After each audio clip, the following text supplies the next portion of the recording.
Bretagne, 5 ans après, certains veulent croire que la mobilisation peut repartir alors que le prix du carburant reste élevé. Fabien Recquer et Pompeo Coppola sont retournés voir des gilets jaunes du côté de Saint-Brieuc. On est là, on est là. Ils sont quelques irréductibles, réunis pour célébrer un anniversaire. C'est des gilets jaunes du 17 novembre 2018, ils sont là depuis le début, ils n'ont jamais lâché depuis 5 ans. Tristan, Irène, Joël et les autres retrouvent leur place forte. Le rond-point de Brézillé, à la sortie de Saint-Brieuc, lieu emblématique du mouvement des Gilets jaunes en Bretagne. Ici, on avait fait notre QG, quoi. On avait construit une cabane, on avait construit même un dortoir pour ceux qui restaient surveiller le QG des Gilets jaunes. Non, ici, c'est beaucoup de bons souvenirs, de très bons souvenirs ici. On lâche rien, on lâche rien, on lâche rien. Il y a la joie de se retrouver, mais aussi de la colère, à cause d'une situation sociale encore plus précaire qu'il y a 5 ans. En 2018, là, le carburant était à 1,42, 1,43. Là, on frôle les 2 € sans arrêt. Les kilomètres, ils rétrécissent pas. Les voitures, elles consomment toujours autant. Mais le budget essence a été multiplié par 2, voire par 3 pour certains foyers. Pouvoir d'achat, prix des carburants, les revendications restent intactes. Quelques automobilistes manifestent leur soutien. De quoi donner espoir à Tristan de voir le mouvement repartir. Les revendications qu'on portait en 2018, on les porte toujours aujourd'hui. C'est encore plus cher maintenant. Et je pense même que ceux qui ne nous soutenaient pas il y a 5 ans se rendent compte aujourd'hui que la vie est compliquée et que maintenant peut-être qu'ils nous comprennent aussi le pourquoi on a été obligé de se mobiliser. Mais tous ne croient pas à une résurrection des Gilets jaunes. Fabrice Huette vit à Loudéac. Ce gilet jaune de la première heure a pris ses distances avec le mouvement, auquel il reproche de s'être égaré dans des revendications fourre-tout, par exemple au sujet du vaccin pendant le Covid. Le terreau, il est fertile ici, il n'y a pas de souci. Le pouvoir d'achat, l'augmentation des loyers, même ici on la ressent, l'augmentation des prix du carburant. Tous les éléments sont réunis pour qu'il y ait un nouveau mouvement contestataire. Mais il ne peut avoir lieu que si on s'appuie sur des bases solides, c'est toujours la même chose. Revendiquer pour revendiquer et derrière ne pas être capable d'expliquer réellement sa revendication, ça ne va pas nous mener à nouveau bien loin. Avec son association, Fabrice mise sur l'éducation populaire et organise des soirées débats auxquelles il convie aussi des élus. Ces mêmes élus locaux qui, en 2018, étaient les premiers interlocuteurs des Gilets jaunes. Les Gilets jaunes étaient installés ici, sur ce terrain que j'avais mis à disposition, effectivement. Et il y avait une sorte de camp de base avec une partie accueil du public et permanence. Maire de Plérin, Ronan Kerdraon avait mis ce terrain à la disposition des Gilets jaunes pour qu'ils y installent leur camp de base. S'il ne reste aujourd'hui aucune trace de leur passage, tout n'est pas rentré dans l'ordre.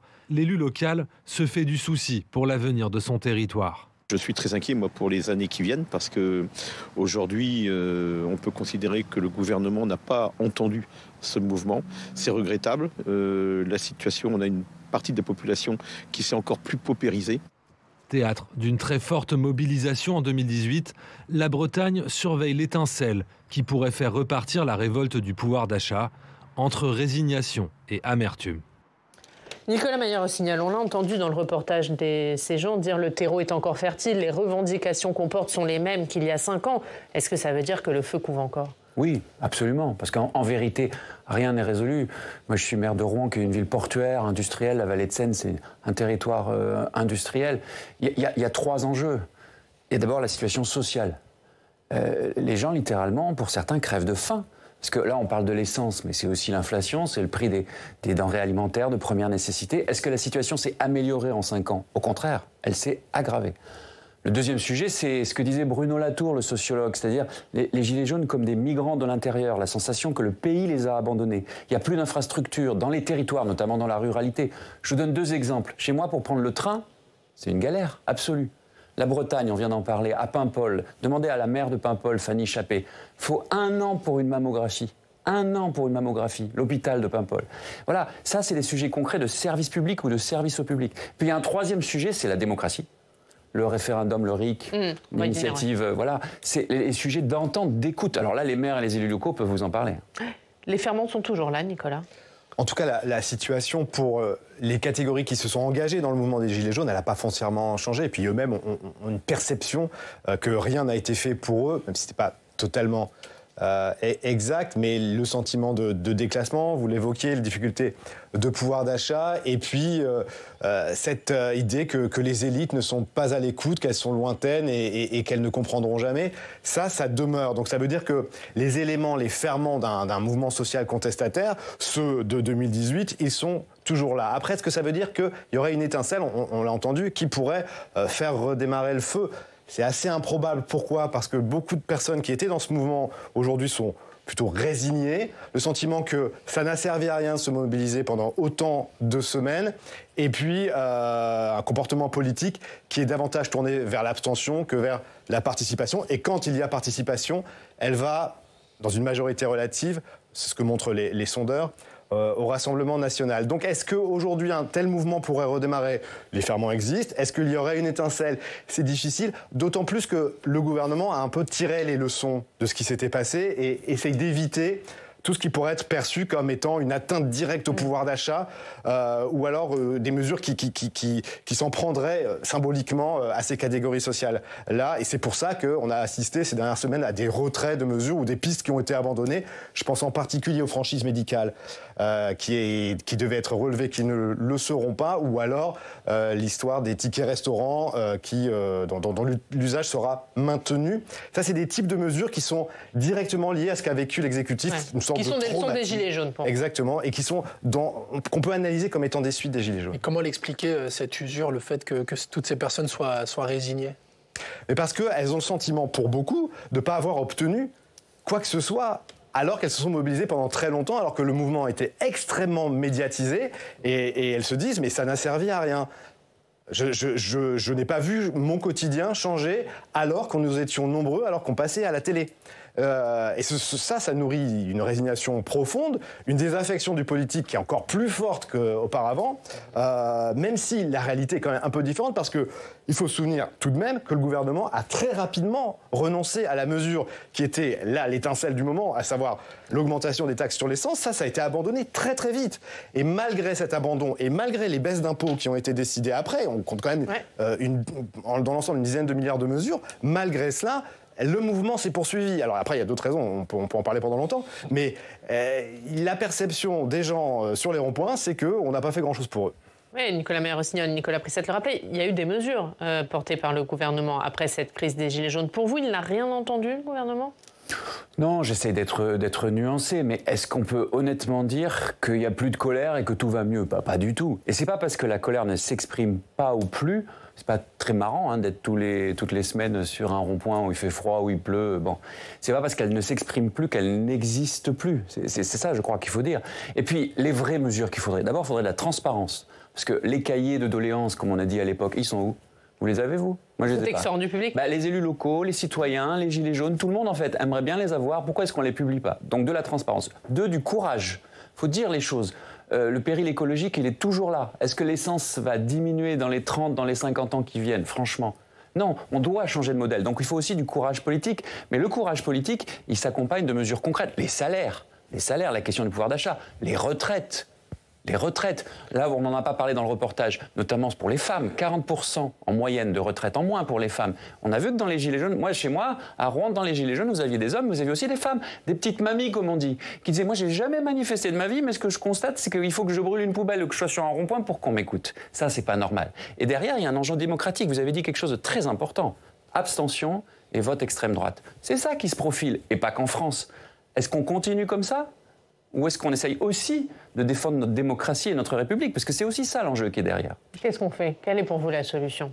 D'abord, on dit la vérité sur les changements qu'il faut opérer dans notre société. Ensuite, on prend... Que ne fait pas Emmanuel Macron ? Non, je ne pense pas. Sur la question environnementale, je pense qu'il n'est pas suffisamment courageux. Je ne dis pas qu'il fait rien. Je pense qu'il faut dire les choses sur la profondeur et l'intensité des transformations que l'on doit faire. Quand on dit, par exemple, sur l'artificialisation des sols, aux élus locaux, non, mais vous allez voir, ça va bien se passer. Excusez-moi, mais c'est à peu près ça. Alors qu'on sait très bien que c'est extrêmement difficile et que ça a des conséquences concrètes, y compris pour les gilets jaunes, y compris pour des gens qui habitent loin et qui tout d'un coup voient leur maison perdre en valeur. Alors là, on manque de courage et de vision. Ensuite, il faut des propositions concrètes. D'abord les salaires. La question des retraites, la question du pouvoir d'achat. Et là, il y a des choses à faire. Moi, je ne veux pas opposés les uns aux autres. Mais quand vous voyez que les plus hauts salaires des plus hauts dirigeants sur 10 ans ont augmenté de 60%, quand les salaires en France, en moyenne, ont augmenté de 30% sur la même période, ça veut dire qu'il y a un problème. Et moi, je ne suis pas pour opposer, mais quand même, il y a un sujet de salaire, et notamment pour les plus modestes et pour les classes moyennes. Et puis les services publics. J'ai parlé de la santé tout à l'heure, les trains, enfin des choses concrètes pour le quotidien des gens. Et pour ça, il faut s'appuyer sur quoi ? Mais sur les élus locaux, sur les collectivités locales, parce que c'est eux qui sont à portée d'engueulade. Ce qu'il a fait, Emmanuel Macron, pendant cette crise des Gilets jaunes, il a lancé les grands débats avec des maires. Les maires ont beaucoup aidé Emmanuel Macron pendant cette période. Est-ce qu'aujourd'hui, il le referait ? Vous dites les maires, vous avez raison, les maires ont beaucoup aidé Emmanuel Macron, ou le gouvernement. Et moi, j'essaie de le dire en responsabilité, ça serait bien que le gouvernement et Emmanuel Macron aident beaucoup les maires. Ce qu'il ne fait pas. On va y venir, puisqu'on va parler de ce qui s'est passé hier soir à l'Élysée. Mais sur les mesures dont a parlé Nicolas Mayer-Rossignol, Nicolas Prissette, est-ce que le gouvernement il peut entendre ça ? Il essaye. C'est-à-dire que la difficulté quand vous devez répondre à une attente qui est celle de ces classes moyennes, de ces petites classes moyennes, la difficulté, c'est que les leviers ne sont pas immédiats. Je m'explique. Le levier fiscal, aujourd'hui, on pourrait parler d'une baisse d'impôt sur le revenu, qui est le type de mesure assez classique qu'un gouvernement prend, on l'a vu depuis 30 ans, quand il faut répondre à une demande sociale. Sauf que là, on a des catégories sociales qui ne payent pas d'impôt sur le revenu, ou très peu. Donc les mesures qui pourraient s'adresser à elles à travers ce levier-là, elles ne sont pas très efficaces. Et sinon, elles sont extrêmement coûteuses, parce que s'il faut réinstaller des services publics à un niveau auquel ils sont attendus ou espérés par la population, à ce moment-là, on va remettre des hôpitaux dans toutes les petites villes et il n'y a personne pour les financer. Donc cette difficulté d'arriver à avoir un bon niveau de service public qui soit satisfaisant tout en n'étant pas onéreux, là, il y a vraiment un écueil politique sur lequel se heurtent tous les gouvernements, pas uniquement celui d'aujourd'hui. Arriver à remettre du lien social par des moyens, c'est extrêmement compliqué. C'est pour ça qu'il y a cette demande qui est faite de façon permanente aux maires, de leur demander que ce soit eux qui financent l'ensemble des réhabilitations ou des restaurations de services publics dans les territoires. Nicolas Mayer-Rossignol, vous parliez des questions démocratiques, notamment de la question du référendum. Emmanuel Macron, il veut élargir le champ du référendum, il veut faciliter le référendum d'initiative populaire en abaissant les seuils. Partagé. En abaissant les seuils. Mais c'est pas le RIC. Non, c'est le RIP. Bon, ouais. Ça facilite quand même le référendum. Il veut baisser le nombre de parlementaires, il veut baisser le nombre de signatures. Est-ce que ça va dans le bon sens ? C'est une mesure. C'est pas négligeable et on peut évidemment en discuter. Je voulais juste être précis parce que vous avez le référendum, c'est un peu compliqué à expliquer, mais l'initiative partagée et le référendum d'initiative citoyenne. La demande des Gilets jaunes était sur le référendum d'initiative citoyenne. Là-dessus, il n'y a pas d'avancée. On parle de ce que vous venez de dire concerne le référendum d'initiative partagée. Abaisser le seuil, c'est sans doute utile puisque jusqu'à présent, en pratique, il n'a jamais pu être utilisé. Donc c'est bien que le seuil est probablement trop haut aujourd'hui. Mais est-ce que c'est suffisant pour restaurer le lien de confiance démocratique ? Moi, je ne crois pas du tout. Je pense qu'en fait, le principe qui doit nous guider, c'est d'essayer de faire en sorte que la boucle démocratique, c'est-à-dire le lien entre les citoyens et leurs représentants, soit la plus courte possible et la plus proche du quotidien des Françaises et des Français. Je vous donne un exemple concret, très simple. Parce que là, on parle des Gilets jaunes, on pourrait parler des émeutes de juillet dernier, dans les quartiers populaires. C'est pas le même sujet, mais il y a quand même une violence et une force, et là encore, rien n'est résolu aujourd'hui. Bon, aujourd'hui, quand vous voulez abattre une tour, un vieux HLM des années 70, quand vous voulez avancer dans un quartier, vous savez comment ça se passe pour les élus locaux ? Vous devez aller passer un grand oral à Paris, devant une agence nationale qui est très bien, pleine de gens compétents. Vous attendez des années. Vous revenez dans votre quartier et vous dites aux jeunes du quartier qui n'ont plus leur centre social, qui voient des immeubles avec des logements vétustes depuis des années, toujours en place, avec du squat, avec des incendies, et vous leur dites « Attendez encore 5 ans, et dans 5 ans, on aura peut-être les crédits. » Comment vous voulez que ça se soit entendable ? Les gars, ils vous disent « Mais attendez, monsieur le maire, mais nous, dans 5 ans, on est plus jeunes et on n'est plus dans le quartier. Ou alors, s'il y en a encore, on pourrait avoir des problèmes, et vous aussi. » Voilà, c'est ça la réalité de terrain. Donc, faites confiance au local. Pas pour tous les sujets, il y a des sujets nationaux, la justice, bien entendu, l'éducation nationale, bien entendu. Mais il y a des sujets sur lesquels on n'a pas besoin d'une énième loi. On a besoin de bon sens, de pragmatisme et de travail ensemble. Et de confiance. Moi, j'aurais aimé que, par exemple, le président de la République vienne devant l'AMF. On va y dans venir. l'Association des maires de France. C'est pas le cas. Bon, je dis pas que rien n'est fait. Je dis qu'on peut faire plus et plus concret. Vous demandez quoi? Un choc de simplification? J'ai parlé de confiance et de pragmatisme. Je vous ai donné un exemple très concret sur la rénovation urbaine. Moi, concrètement, je suis en train de faire mon budget pour Rouen. Je dois avancer l'argent. C'est plusieurs dizaines de millions d'euros pour transformer des immeubles amiantés, des bars, des tours d'immeubles dans des quartiers qui sont les quartiers les plus en difficulté socialement. C'est pas normal. Autre exemple, sur la loi immigration, dont on parle, le sujet dont je vais parler, on n'en parle jamais. On se concentre toujours sur la question de la fermeté versus le laxisme, etc. Qu'est-ce qu'ils vous disent les gens sur le terrain?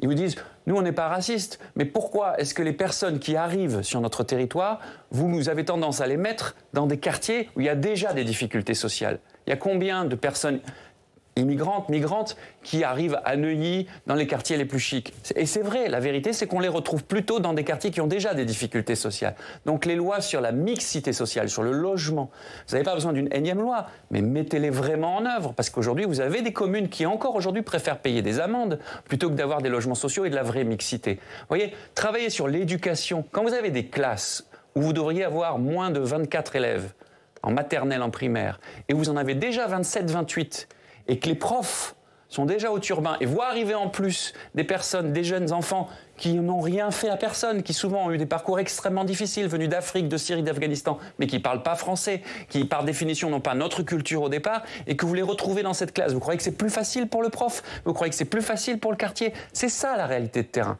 Et tous les élus locaux connaissent ça. Et là, il y a des solutions concrètes à mettre en œuvre. Il faut faire confiance. Nicolas? Vous avez soulevé le point de cette relation de confiance entre les citoyens et les élus. Est-ce que les élus doivent pas en faire un tout petit peu plus quand même? Je prends juste un point. Dans le caractère participatif de la démocratie, il y a au niveau local des budgets participatifs. Il n'y en a pas dans toutes les villes, mais il y en a de plus en plus. Or, quand on regarde ça de près, donc on a vraiment là quelque chose de concret. Hein. C'est ce qu'attendent les gens, participer davantage. Mais que leur proposent les élus qui mettent en œuvre ces budgets participatifs, c'est s'exprimer sur, en moyenne, c'est une moyenne, 5% seulement des investissements. Et après, ils viennent regretter qu'il n'y ait pas davantage de leurs habitants qui se rendent à la mairie pour voter le budget participatif. Est-ce qu'il n'y a pas aussi de la part des élus locaux, et pas uniquement nationaux, une nécessité d'aller un tout petit peu plus loin dans la promesse démocratique? Si, bien sûr, enfin, je peux partager ce point. À Rouen et dans plein de villes, hein, il y a des budgets participatifs, vous l'avez dit, il y a des villes qui sont très en pointe là-dessus. Je pense à Nantes, par exemple, avec Johanna Roland, Rennes, avec Nathalie Appéré. Bien sûr, on peut toujours faire plus là-dessus. J'introduirais quand même peut-être dans le débat une petite nuance, parce que la démocratie participative ne se résume pas au budget participatif. Mais c'est un des rares leviers qui existent. Non, je pense que c'est plus profond que ça. Dans participatif, vous avez aussi les conventions citoyennes. Ce qu'on fait maintenant dans les communes, c'est-à-dire avec du tirage au sort et avec des citoyens dont on va réellement prendre en compte l'avis et les propositions. Et plein de communes, on a fait ça, Grenoble fait ça, Paris, voilà. Là, il y a des choses qui sont intéressantes. Et puis le budget participatif dont vous parlez, c'est celui qui va être décidé directement par les citoyens. Mais attendez, nous on le fait tous les jours, on peut faire voter nos citoyens sur l'ensemble du budget, sur d'autres propositions, sur l'aménagement dans tel quartier, sur le choix de tel mode de transport. Donc en fait, on peut aller beaucoup, beaucoup plus loin dans la participation. Donc bien sûr que les élus locaux peuvent faire beaucoup plus. Mais vous savez, franchement, les élus locaux, c'est ceux qui sont au quotidien à portée de baffe. C'est quand même eux qui sont au front. On va en parler justement des élus locaux, puisque se tient cette semaine le Congrès des maires. Emmanuel Macron recevait 1 millier d'entre eux hier soir à l'Élysée. Objectif, montrer qu'il était à leur écoute et conscient de leurs difficultés. On voit ça avec Jonathan Dupriez et Cécile Sixou. À l'Élysée, Emmanuel Macron s'est adonné à une séance de câlinothérapie auprès des maires de France. Près d'1 millier d'édiles que le chef de l'État a tenté de rassurer, à l'heure où nombre d'entre eux sont pris pour cible, et tenté de raccrocher face aux difficultés.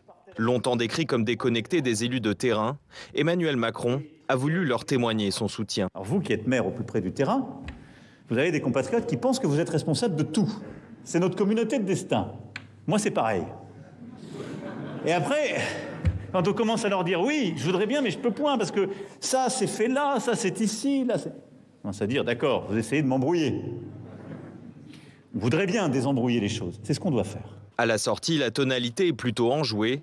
Des maires, pour la plupart honorés d'avoir été pris en considération par le président de la République. Être invité à l'Élysée, c'est nous reconnaître dans nos fonctions d'élus.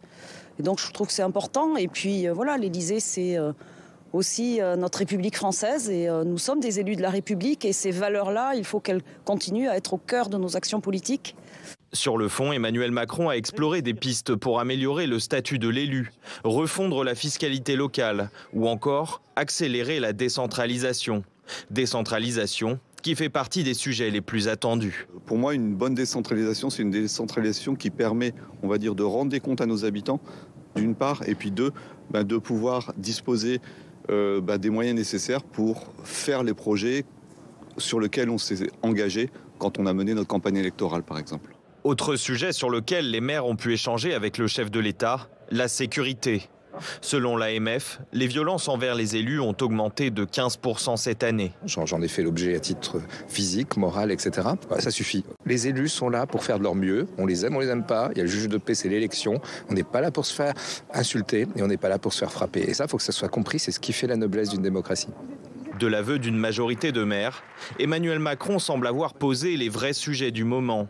Mais les élus ne sont pas dupes et attendent des actes, comme l'a rappelé l'Association des maires de France dans un communiqué.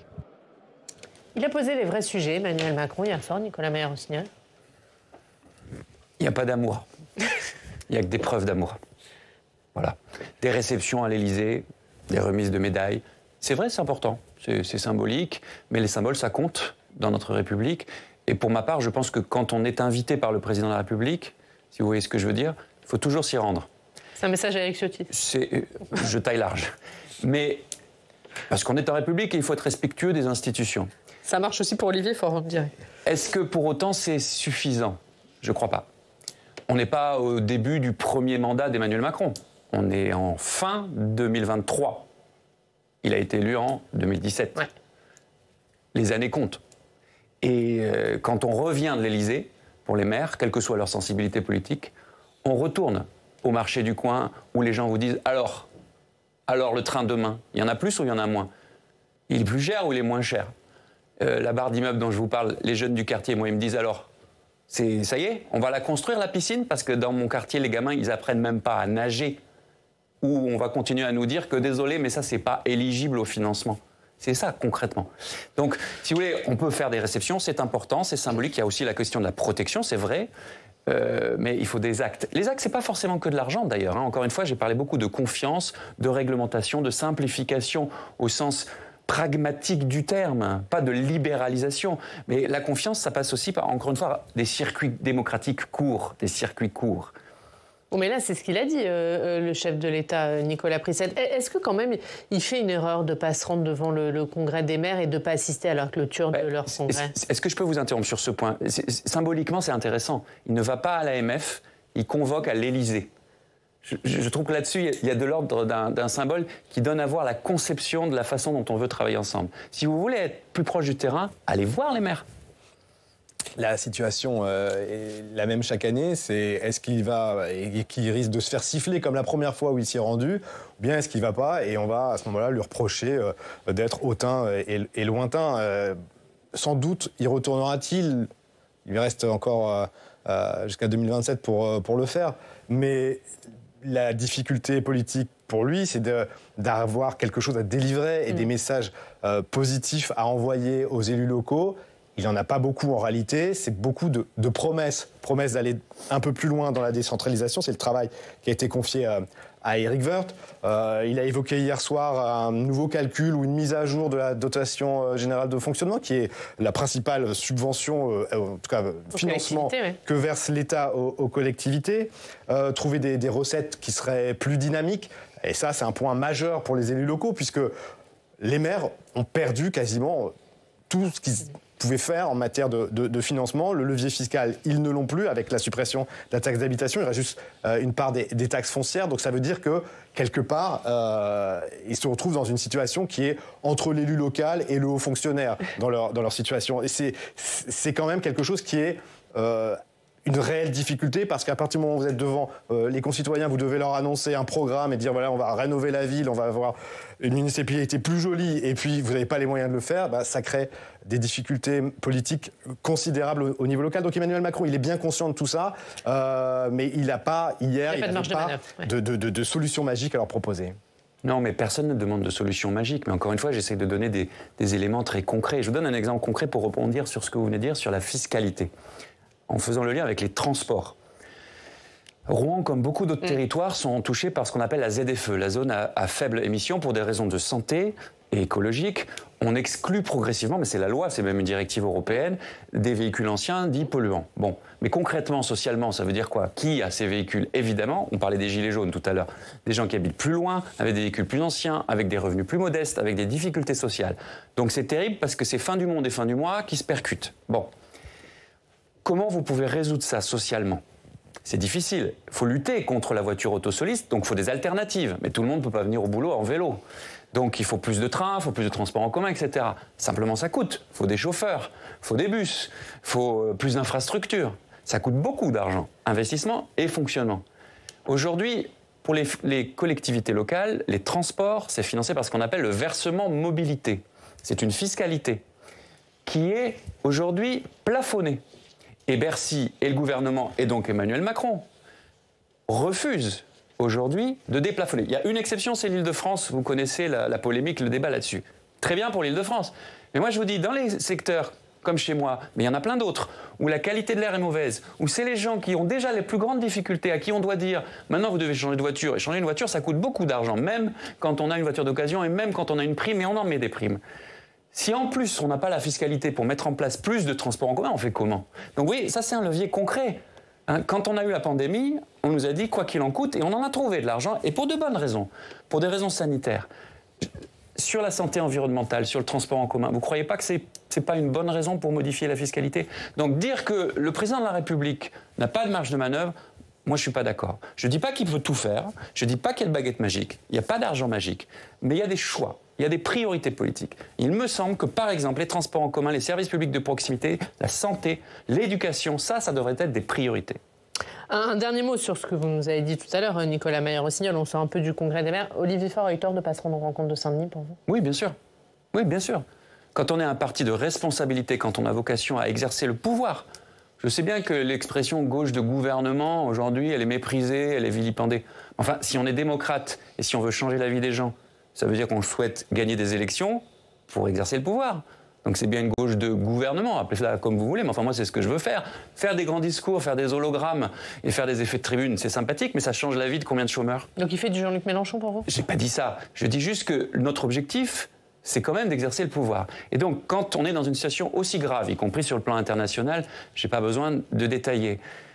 La responsabilité des partis de responsabilité, c'est d'être au rendez-vous. Ce qui n'empêche pas les désaccords, ce qui n'empêche pas de marquer des oppositions et de faire des propositions. Mais je pense que, bon, voilà, les absents ont toujours tort.